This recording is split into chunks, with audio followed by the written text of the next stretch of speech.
Welcome to Byte-sized L&D, your quick, no-nonsense update on the latest in workplace learning. Today, we'll dive into how internal company culture can be your secret marketing weapon and explore ways to turn your employees into passionate brand ambassadors. All right, let's get straight into it. Hey everyone, and welcome to another episode of Byte-sized L&D. I'm super pumped about today's topic because it's something that affects literally every workplace but doesn't get talked about enough.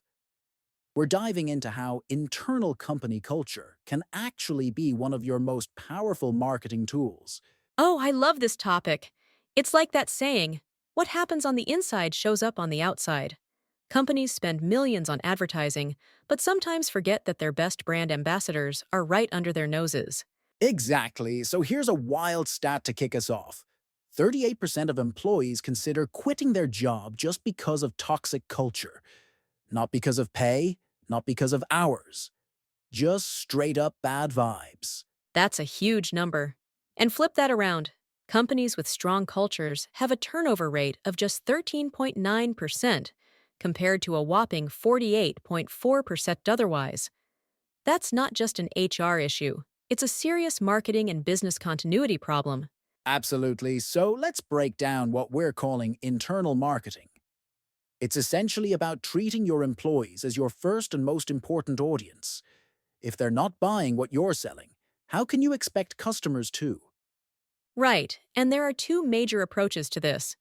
First is employee engagement, ensuring your team genuinely cares about their work beyond just collecting a paycheck. Walk me through why that matters so much. I'm glad you asked. There is a fascinating research study about what some call the Sisyphus effect, where people were given Legos to build with. When they finished one, they'd receive a small payment and could choose to build more. Like a little Lego factory. What happened?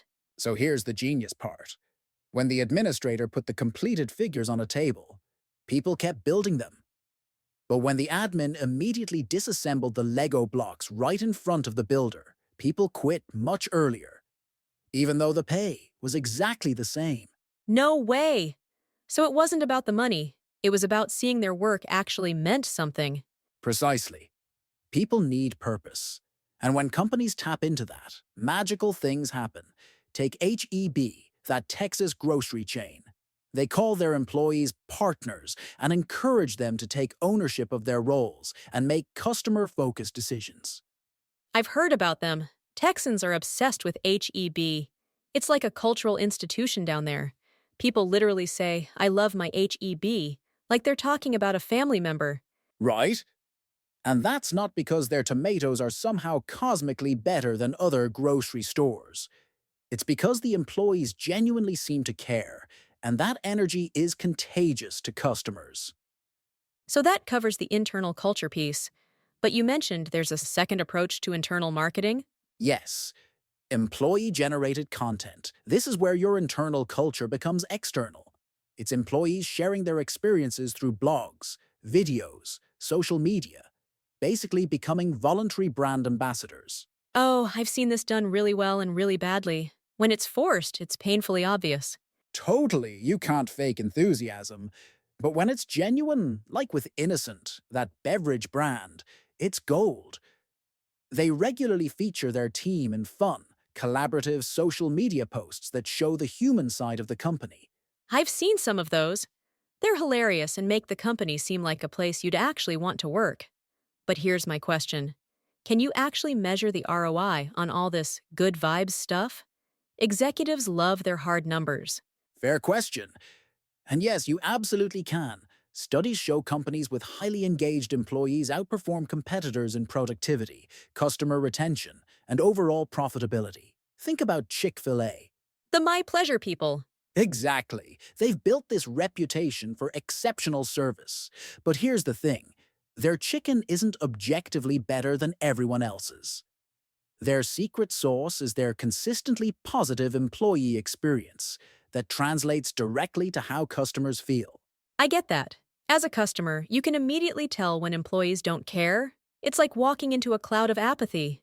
You can feel it. Right? And in today's world of online reviews and social media, that vibe gets amplified. One employee having a bad day can become a viral video that haunts your brand for years. So let's get practical.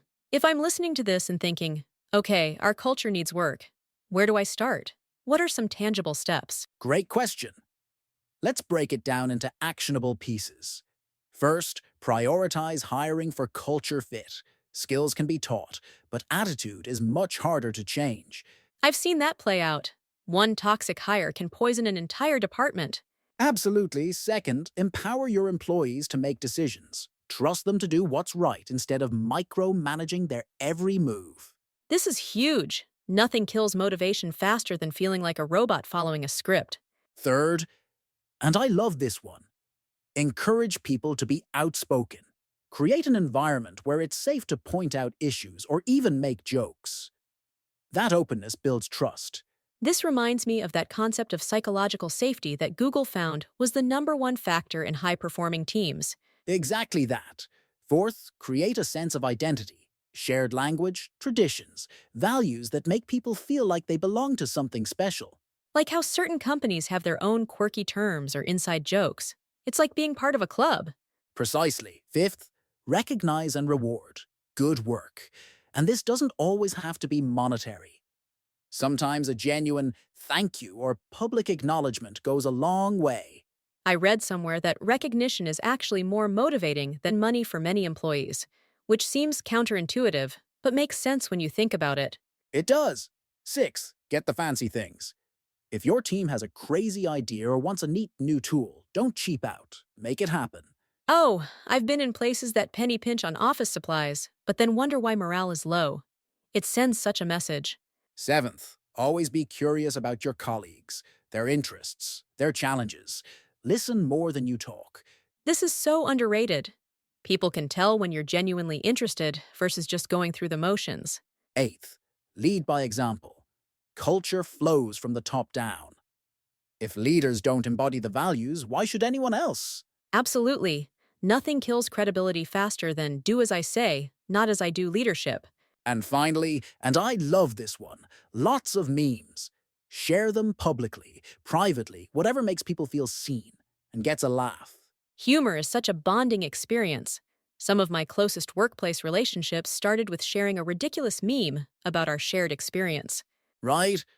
It humanizes everything. And ultimately, that's what we're talking about, making workplaces more human. So if we're wrapping this up, what's the big takeaway for our listeners? Whether they're marketing pros or just part of a team somewhere? I think the main point is this. Internal culture isn't just an HR thing. It's a marketing superpower. You can't fake it with slogans or PR campaigns. When employees truly believe in what they do, customers feel it, and that authenticity cuts through all the marketing noise out there. And in a world where most products and services are becoming more and more similar, that authentic human connection might be the only real differentiator left. Exactly, so maybe think about your own workplace culture as a marketing asset. Are you investing in it? Is it something you'd proudly show to customers? Or is it the thing you desperately hide? Such good questions to reflect on. And if you're in marketing specifically, remember that you have influence here. You can be an advocate for positive culture because ultimately, it makes your job easier when employees naturally become brand ambassadors. Couldn't have said it better myself. That's all we've got for today's episode. Thanks so much for tuning in, and we'll catch you next time on Business Breakdown. See you then. As we wrap up, remember that a strong internal company culture, driven by genuine employee engagement and recognition, can transform employees into effective brand ambassadors and set your business apart. Stay tuned for more updates.